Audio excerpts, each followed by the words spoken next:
It is the one and only Deborah Rigaud. She is the E1 lawyer. I'm about to spit some games to you.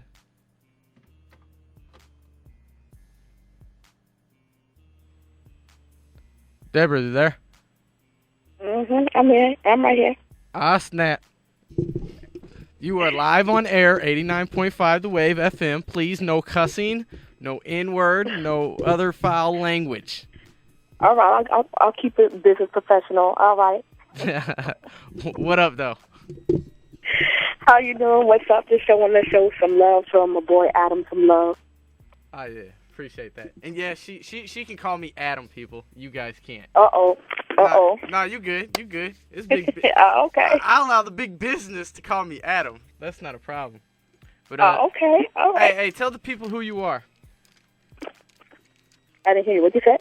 Tell the people who you are. Why are you so important? Uh-oh. Well, thanks for saying I'm important. This is Deborah from E1 Koch Records. You know, the attorney that makes it happen in there, signing all the deals. So I'm just reaching out from the East Coast. So my boy, Adam, Midwest Mystics, you know, the wave, some love to know we seen the movement, we like what you're doing, and we support it. Oh, yeah, I appreciate it. Yeah, I got to meet your boy Sean Rock out there at the DJ, United DJs. All right, that's hot. Sean Rock, that's my boy. Yeah, he definitely showing y'all love. I did. Rocking a T-shirt, so it's all good. Definitely. So, how long have you been in the music business? Ooh, probably like 10 years. Oh, wow. I mean, 10 years on the legal side, but I've always been involved, you know, in it. I love music since I was a kid, so, you know, I knew I always wanted to be in music, so, yeah, probably like around 10, 11 years. Oh, okay. So, how did you end up in the position that you are in now? Well, you know, it's kind of like, you know, definitely it was divine intervention because, you know, for a couple of years I was working in the reggae and music industry, which is real gully. So, you know, they wanted to pay me the plantation wages. So, you know, I had to get out of there. So I had knew the attorney that was there already because he went to college, the same college I went to, different years, obviously. But so I had reached out to him, and he was like, yo, by the way, you know, we looking for somebody, you know, to come in. I said, oh, word. So I sent him my fax, my resume, and they checked it out, and, you know, they brought me in. So it was all about, you know, God's timing, great timing, and I've been there ever since. So 6 months later, he kind of left the company, so I basically took his spot, and the rest is history. Ah, that's what's up. So obviously you are a lawyer, so you obviously had to have some schooling. Like, where'd you go to school? Like, what'd you have to take? What kind of college courses? I mean, in New York, basically, I guess law school anywhere, you know, you got to do 4 years. You got to have your bachelor's degree. And then, you know, you go into law school, which is probably like another 3 years. So you take around 7 years of schooling of your life.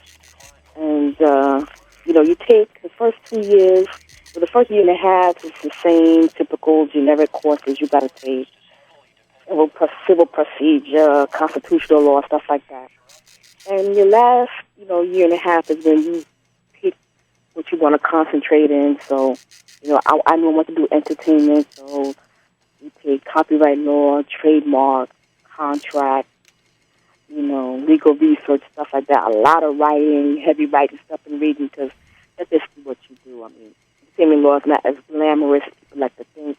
You know, it's a lot of, you know, paperwork and stuff like that. So if you can handle paperwork, you're good. That's what's up. Yeah, a lot of this business is paperwork, and a lot of people don't really understand it. It's more than just the music. You got to have your paperwork right. If you don't have your paperwork right, you might not get paid. Most definitely. You'll be surprised how people, you know, think about the check, but don't read the rest of the agreement. So, you know, people have to be careful. And if you can't read it, that's cool. Hire somebody who can read it for you and break it down for you and let you know what's really going on. Because when you don't have your paperwork straight, you know, that's it. Because the paperwork is designed to work for them. So unless you got someone to make it work for you too, you know, you're just going to get stuck. You have distribution. Yeah. Could you explain what is the difference between the three? All right, the label side is like any other label where we sign artists and we do like a typical, record deal type situation. Like some of the artists that we signed that we broke really were Jim Jones, DJ Khaled. We signed Ray J, DeRoe. We just signed Ricky Graham with the snapbacks and tattoos. We just signed Young Chris. So that's a traditional deal where, we put out the album, market it, promote it, do radio. The promo side is where, people sometimes hire our radio promo department to service their records, to radio, whether it be rhythmic, urban, pop, or whatever. And we did that for Epic Records a couple of years ago, where we broke Sean Kingston's career and Young Berg's career before he played himself. and then we have, the distribution. We don't claim him out here. Okay, that's good, because we ain't supporting him out here either, so you already know. And we have the pure distribution side where, you have some labels that are pretty much self-contained, and they just want to get the records in Best Buy and the mom-and-pop store. So we had the Death Row catalog. We had Duck Down's catalog. We do some stuff for RBC, and smaller labels like that. So, Okay. They're pretty much self-contained. They just want to know how to get here, this store, that store. And that's it. Okay, that's what's up. So, how would an artist go about, what would it take an artist who's never been signed, you've never heard before, to get noticed by E1 or any of the big labels out there? What do you think, or how do you feel they should get noticed? Like, what's the best route? That's a great question. The key is that there's a couple of keys.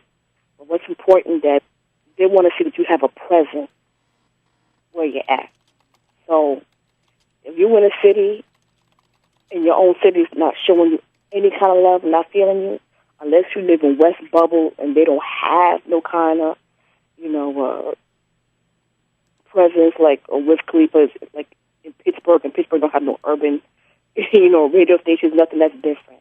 But if you don't have a movement that's being recognized and people not supporting you, that's a bad problem.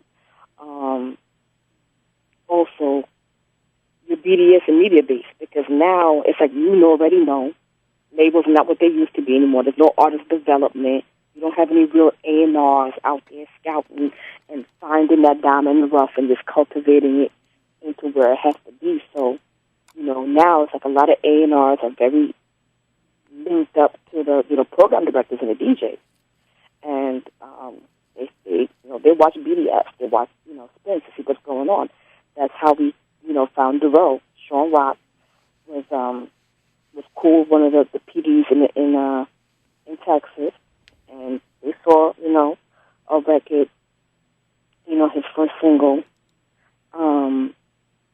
Walk That Walk, and then especially Ice Cream Paint Job, they saw it bubbling, and he was like, who's this guy DeRoe?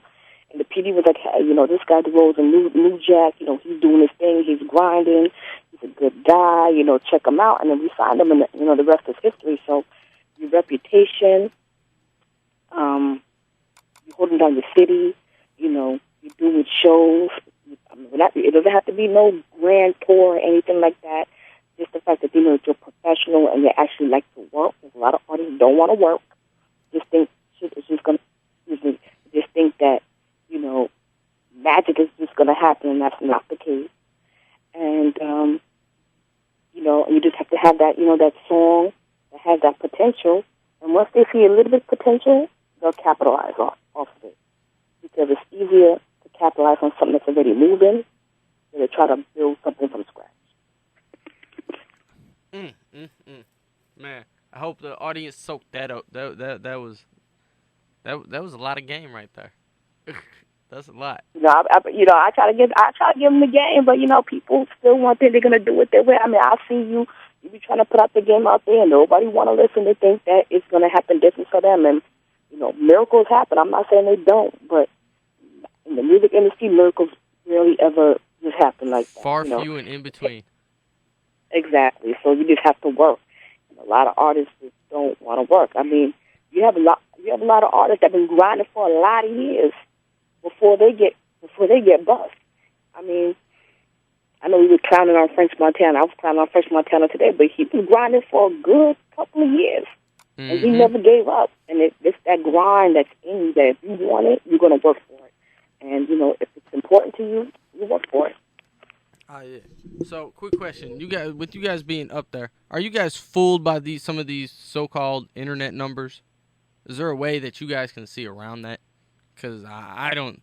When I see some of these artists out here who got these like outstanding, huge internet numbers, but I never come across anybody who actually plays them. But that's the key, though. See, people not fooled by that because, you know, when you're dealing with labels are all about relationships. All right, so